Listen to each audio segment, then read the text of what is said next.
헤브론에 예배가 있는 2026년, 헤브론에 예배가 있는 2026년도입니다. 야행성 있으신 분들은 이 시간 뭐 즐겁게 오셨을 거예요.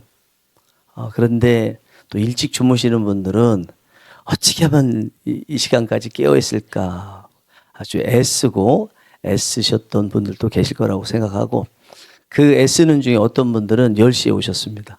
안 주무시려고. 진심으로 또 감사합니다. 요즘에는 어떤지 모르겠는데, 예전에는 새해를 맞이하기 위해서 정동진에 가기도 하고 또 보신각에 가서 타종 소리를 듣기도 하고 그랬는데, 여러분들께서 이 자리에 오신 것은 하나님을 뵙는 것이 좋고 또 우리 교우들 만나는 것이 좋기 때문인 줄 믿습니다. 아멘. 네. 2025년도가 지나갔습니다. 지난해를 잘 보내셨으면 보내신 대로 2026년도 맞이하는 것이 어떻게 보면 굉장히 아쉽다 이렇게 느껴지실 것 같아요. 그런데 2026년도가 2025년도 보내고 맞이하면서 서운하거나 아쉽지 않을 방법이 있습니다. 그거는 작년도보다 올해를 더 잘 사시면 됩니다. 그러면 전혀 서운할 것도 없고요. 기대도 많이 될 수가 있습니다. 그 방법이 무엇인가? 저는 감히 이렇게 말씀드릴 수 있어요. 하나님과 가까워지면 됩니다. 하나님과 가까워지면, 그 가까워지는 것이 작년보다 더 가까워지면 올해가 더 기대가 되고 작년 부럽지 않습니다. 그래서 여러분들께서 2026년도에 하나님과 더 가까워지는 은혜의 해가 되기를 원합니다. 그 가까워지는 방법이 뭘까? 오늘 본문에 나와 있는 아브라함을 잘 보시면요. 아브라함이 하나님과 가까워졌고, 그래서 과거가 아쉬운 사람이 아니고 과거가 감사하고 미래에 대해서 꿈을 꿀 수 있는 그런 사람이구나 하는 것을 발견할 수가 있습니다. 우리가 천국에 가면 뭐 할까요? 여러분들은 천국이 있다는 걸 믿으십니까? 특별히 저하고 지금 신앙생활 하시면서 늘 느끼시는 것이 맨날 천국 얘기야 이렇게 느끼시는 분들 계실 겁니다. 천국의 가치를 알면요, 솔직히 말씀드리면 제가 설교하는 게 얼마나 귀한지 여러분 아세요? 천국이 없으면 웬만한 거 견디지 못합니다. 그리고 원망도 많고 비방하는 것도 많고 그렇습니다. 이 천국에 가면 뭐 할까요? 하는 것 딱 하나밖에 없어요. 예배만 드려요. 그러면 이 땅에서 예배 드릴 때를 생각하면 예배 딱딱해, 예배 지겨워, 예배 답답해, 예배 지루해, 이렇게 생각하시는 분들 입장에서 천국에 가면 예배만 드린다고 그러면 나 그럼 천국 안 가야 되겠다, 그렇게 생각하실 분들 실제로 많이 있을 거예요. 서강대학교가 천주교 학교잖아요. 서강대학교의 김영희 교수님으로 제가 알고 있어요. 그분이 이제 천주교 다니셨는데, 그런데도 반 농담식으로 그렇게 얘기했습니다. 천국 가면 심심할 것 같아요. 그렇게 얘기했습니다. 천국 가면 심심할 것 같아요. 그래서 천국 가기 싫어요. 이게 예배에 대해서도 마찬가지라는 거죠. 그래서 우리가 예배에 대해서 이야기할 때 나는 천국에 대해서 이야기할 때 나는 천국 별로 가고 싶지 않아. 그런데 지옥은 완전히 가고 싶지 않아. 근데 지옥 안 가게 되면 결국은 천국에 가는 거니까, 그래서 나는 그것 때문에 천국엔 가도 천국을 선택해서 가고 싶은 생각은 별로 없어. 이렇게 말씀하시는 분들이 많습니다.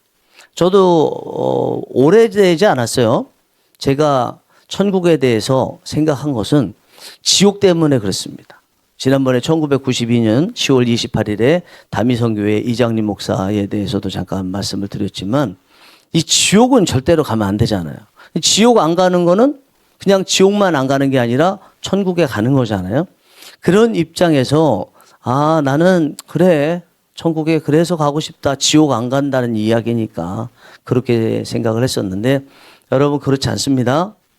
천국은 논리적으로 봤을 때는 지옥 안 가면 천국에 가는 것이 맞지만, 그러나 정확하게 신앙적으로 하나님께서 말씀하시는 것으로 보면 천국도 선택해야 되는 거예요. 지옥 안 가면서도 천국도 못 갈 수도 있는 것처럼 하나님께서 말씀하십니다. 그거는 하나님을 철저히 선택할 수 있어야 된다는 것입니다. 그러면 하나님을 철저히 선택해서 천국 갈 수 있는 사람의 모습이 뭘까요? 좀 전에 천국에서 뭐 한다고 그랬어요? 항상 예배만 드린다고 그랬잖아요. 이 땅에 사는 동안에 지옥 안 가고 천국도 본인이 선택해서 저 사람 정말 천국 갈 자격이 있다 말할 수 있는 사람의 모습이 어떤 사람이라는 겁니까?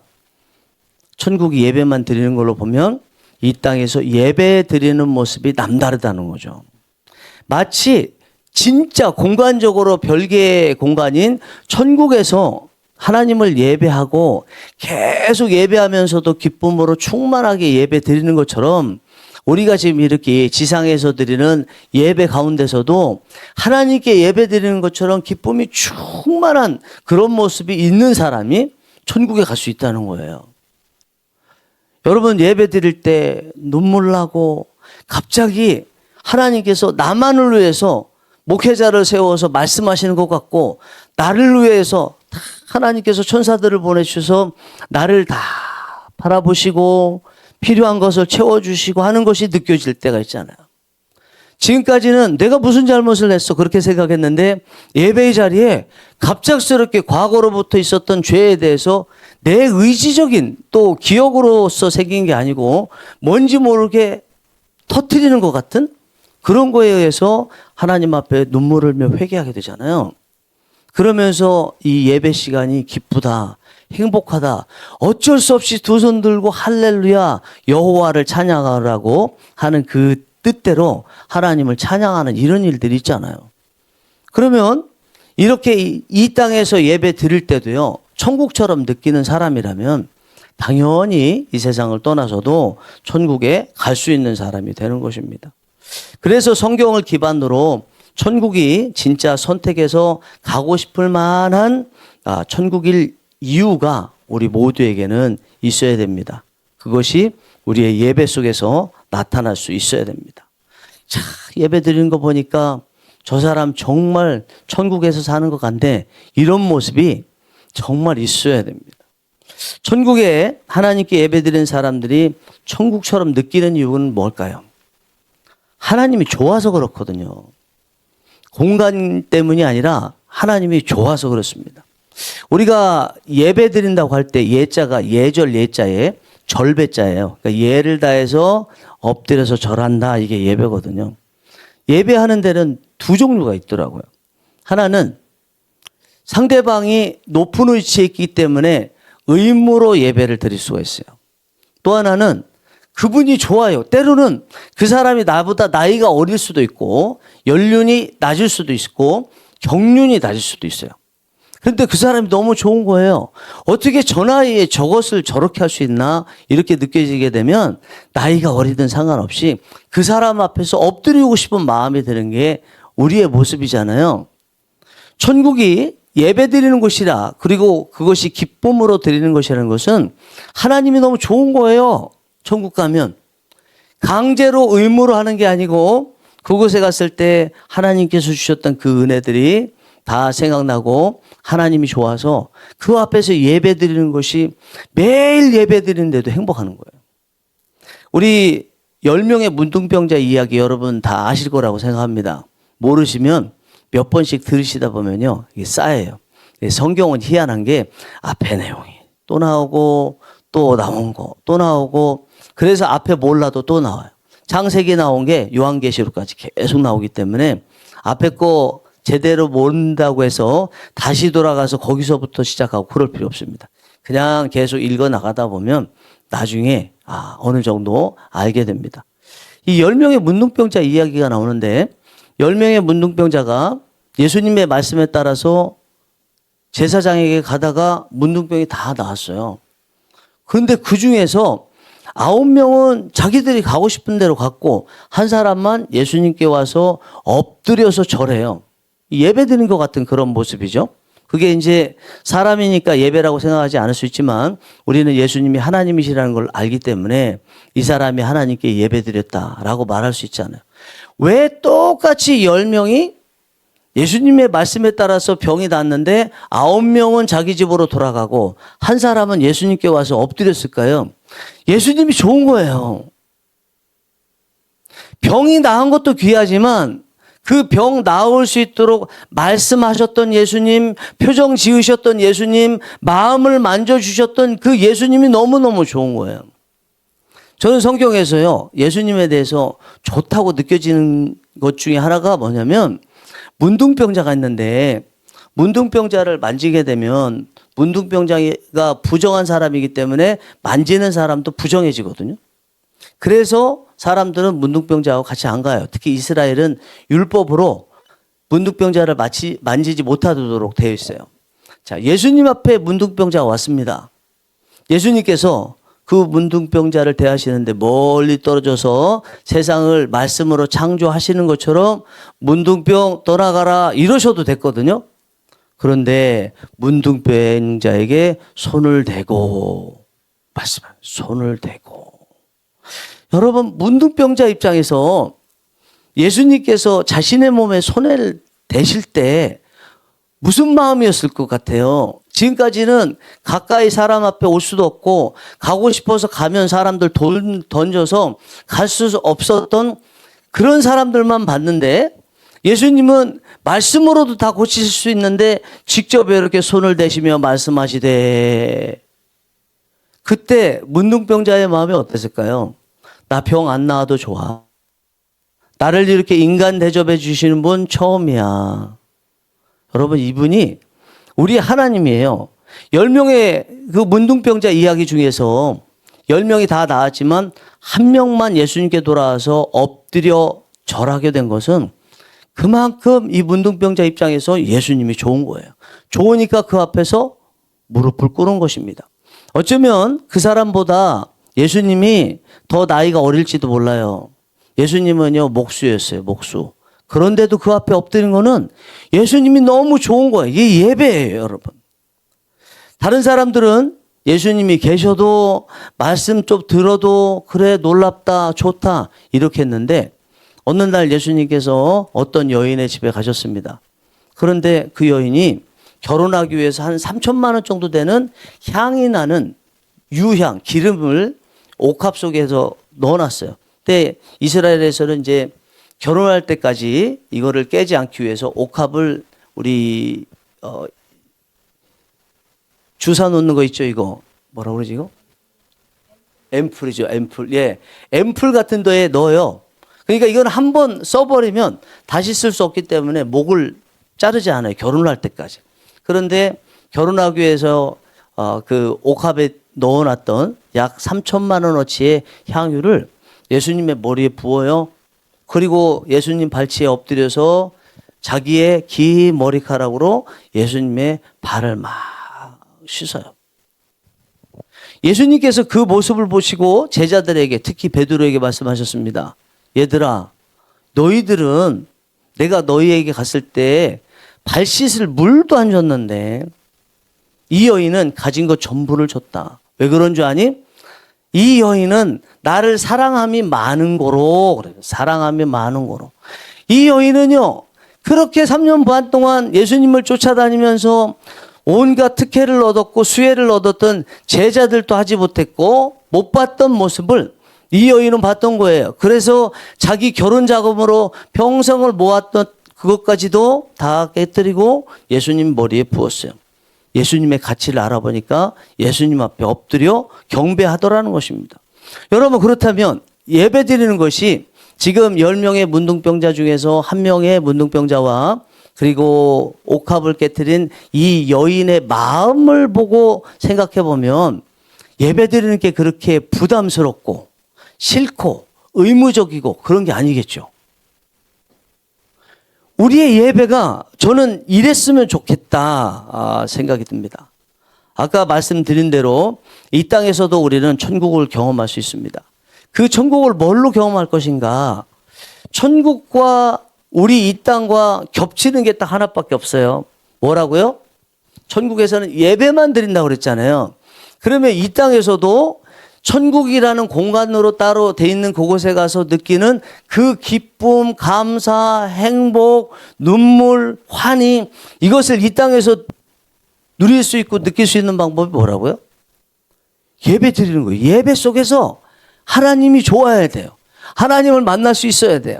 하나님의 가치를 알 수 있어야 됩니다. 저는 기도회를 굉장히 중요시 여기는데, 그래서 아시다시피 새벽 기도회와 수요 기도회를 우리 주일날 오전 오후 예배 부흥보다 더 부흥하기를 간절히 기도하고 있습니다. 특히 수요 기도회에 대해서 제가 갖는 마음이 있어요. 수요 기도회에 찬양하잖아요. 수요 영성 기도회인데, 수요 영성 기도회에 찬양하고 말씀 듣고 기도하는데 순간적으로 성령님께서 찾아오세요. 그리고 우리의 눈물샘을 터뜨려요. 우리에게 사랑한다는, 우리도 하나님께 고백하지만 그렇게 찬양하고 기도하고 말씀 들으면서 하나님께서 우리에게 찾아오셔서 사랑한다 딸아, 사랑한다 아들아, 이 음성을 듣기를 원하는 거예요. 그러면 여러분, 수요 기도에서 그와 같은 경험 한번 하면요, 일주일 넉넉하게 살아요. 어떤 어려움이 있어도 넉넉하게 살아요. 예배 한 번에 은혜를 받으면 일주일 정도, 어떻게 보면 또 한 달 정도요, 넉넉하게 살아요.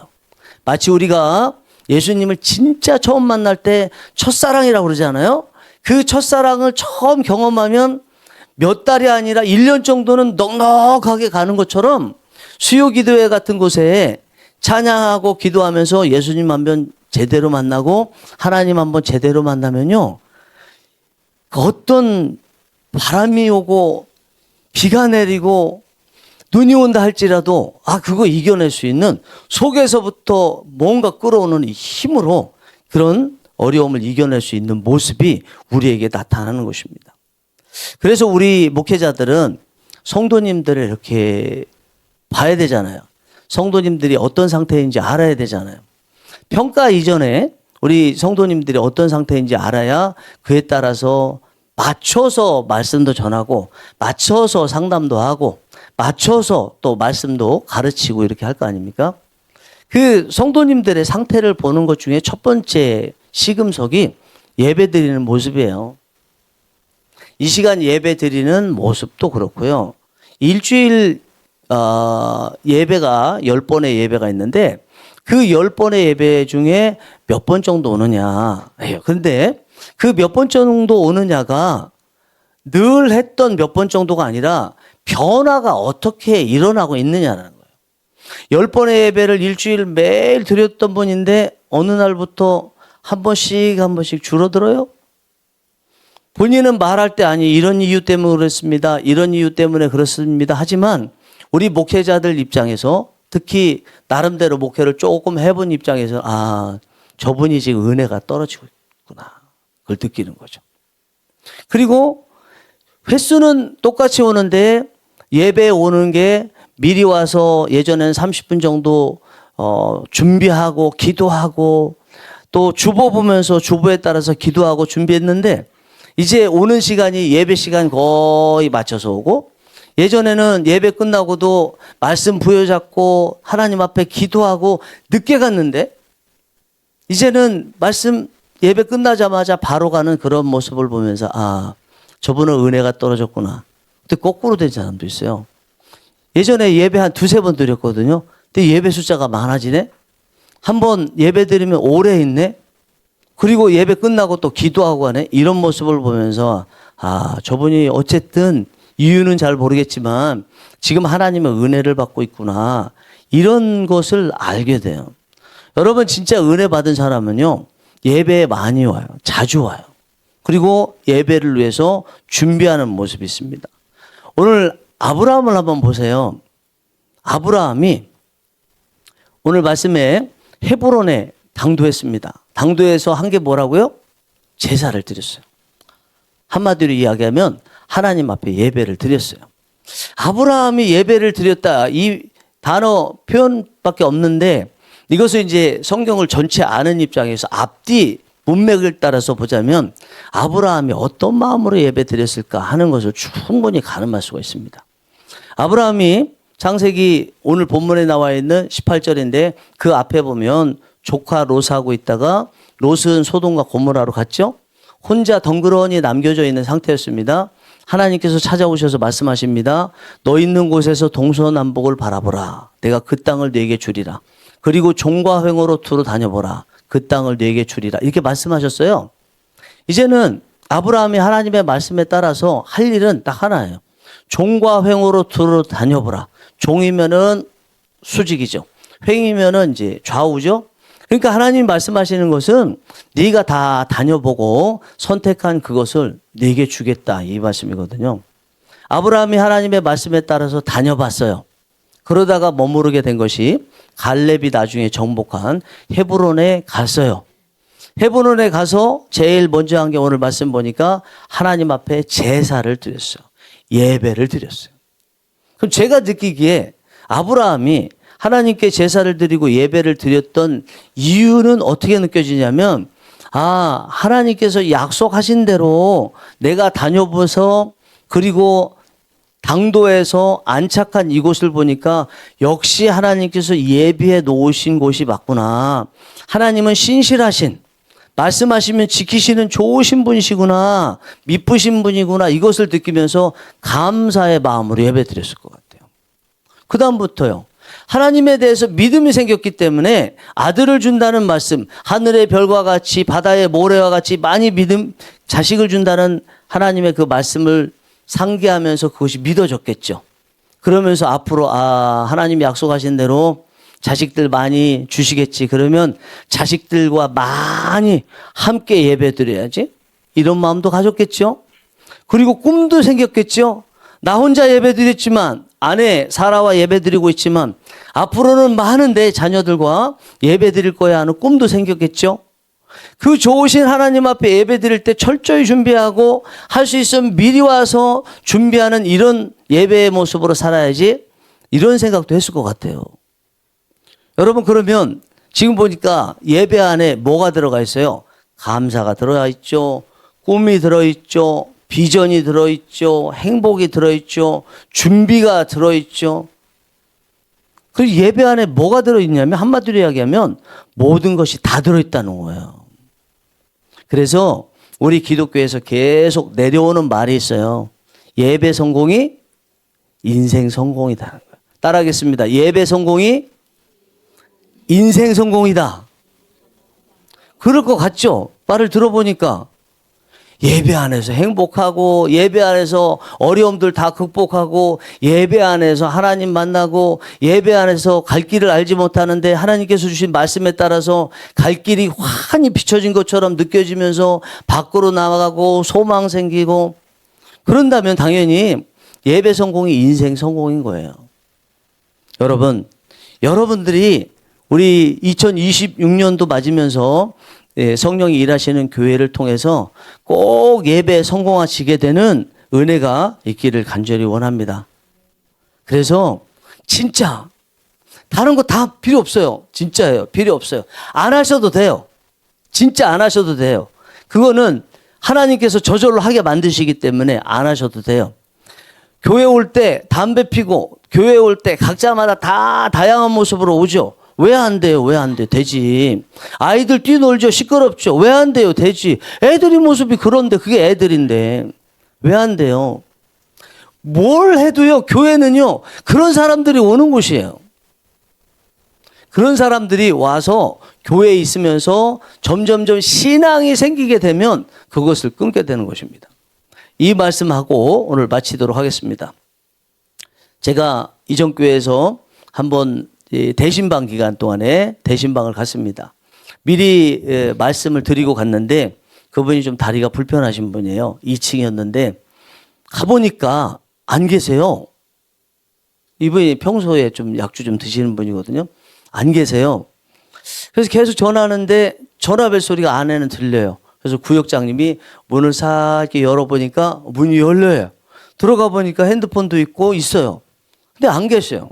전화도 할 수 없고. 그래서 이제 계속 2층에 있다가 내려가 볼까요? 그래서 내려가 봤어요. 내려가 가지고 기다리는데 지금 권사님 두 분 가시고 이제 부교육자 가고 이제 저 가고 갔거든요.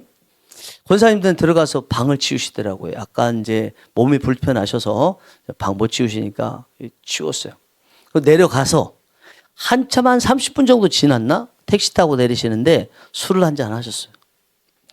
이제 그분 모시고 집으로 이제 들어갔는데 권사님들이 화가 난 거예요. 다른 것도 아니고 담임 목사님 대신방 때인데 그것도 미리 얘기해서 한 건데 이렇게 술 마시고 오면 어떻게 하냐고 그러니까 이분 하시는 말씀이 목사님 제가 원래 이런 사람이라는 걸 아예 보여드리려고 술 마시고 왔습니다 이러시는 거예요. 그래서 지금 이제 예배 드리자고 앉자고 그냥 앉도록 쭉 했어요. 제 옆에 부교육자분 앉고 또 사모님 앉고 그리고 이제 권사님이 두 분 앉고 그리고 그 집사님 앞에 제 정면에 이렇게 앉았어요. 예배 드리는데 처음 사도신경부터 쭉 시작하는데 이 집사님이 고개를 숙이고 있어요. 숙이거나 말거나 계속 이제 예배 순서에 따라서 다 쭉 이어갔습니다. 기도까지 했어요. 이제는 말씀을 전할 때가 됐습니다. 고개 숙이고 있길래 제가 그랬습니다. 집사님, 고개 드시죠. 집사님이 고개 숙이시는 이유는 현행범으로 다 들키고 그래서 죄송하고 또 하나님 앞에 죄송한 마음 때문에 고개 숙이고 계신 거죠. 그러니까 그렇습니다. 그러시더라고요. 집사님, 우리 교회가 죄 있는 사람이 와야 돼요? 죄 없는 사람이 와야 돼요? 만약에 죄 지었으면 교회 와서 죄 문제를 해결해 주시는 예수님께 죄의 문제를 해결해야 돼요? 아니면 다른 곳에서 죄의 문제를 다 해결한 다음에 교회 와야 돼요? 가만히 교회 와서 예수님께 죄의 문제를 해결해야 되겠네요. 그렇죠. 그럼 지금 집사님 죄 졌다고 지금 생각하고 계시죠? 네. 그러면 지금 오히려 고개 딱 들고 하나님 말씀 들으면서 죄의 문제 해결하셔야 돼요? 아니면 고개 숙이면서 잘못했다고만 생각만 하고 있어야 돼요? 그러니까 또 고개를 들더라고요. 여러분, 그렇습니다. 교회는요, 죄인들이 오는 곳이에요. 근데 시간이 지나면 신앙이 커지면 그 죄도 없어지고 죄가 싫어지고 점점점 여러분들이 교회에 올 때 불편하다고 느끼고 이러면 안 되는데 하는 것들 교회 안에서 하나님 만나서 해결되는 거지 밖에서 해결한 다음에 교회 올 수는 없어요. 해결해 줄 수 있는 곳이 밖에는 없어요. 2026년도에 여러분들이 어떤 문제를 가지고 계시든 교회 안에 오셔서 해결하시는 은혜가 있기 원합니다. 예배에서 무조건 은혜 받으세요. 아무것도 안 하셔도 돼요. 나중에 점점점 성장하면 알아서 여러분들이 하고 싶어지기 때문에 그런 거 걱정하지 마시고 그냥 누리세요. 그냥 누리시면 성장하다 보면 됩니다. 2026년도 우리가 기쁨이 있기 원하고 그 기쁨이 예배의 우물을 통해서 여러분들에게 늘 머물게 되는 2026년도 되기를 간절히 바랍니다. 기도하시겠습니다.